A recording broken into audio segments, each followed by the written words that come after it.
ta sẽ làm 4 nhịp. 1, 2, 3, 4. Đức Chúa Trời. Có sự mờ tối và Chúa tạo ra sự sáng. Ngày thứ hai.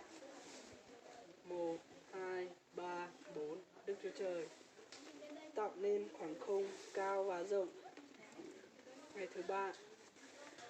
1, 2, 3, 4. Đức Chúa Trời tạo nên các loại trái cây và ăn. Đến ngày thứ tư. Ăn là chúng ta làm thế này. Đến ngày thứ tư. 1, 2, 3, 4. Đức Chúa Trời tạo nên mặt trời và mặt trăng và các ngôi sao lấp lánh. Đến ngày thứ năm.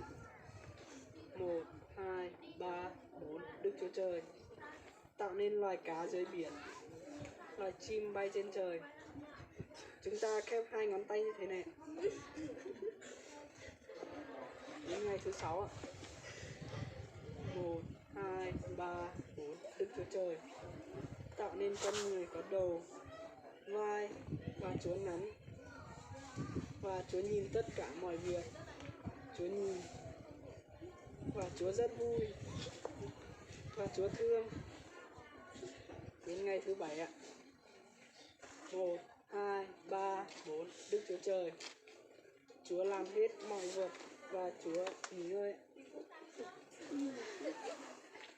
Vâng, chúng ta sẽ làm lại. Ngày đầu tiên.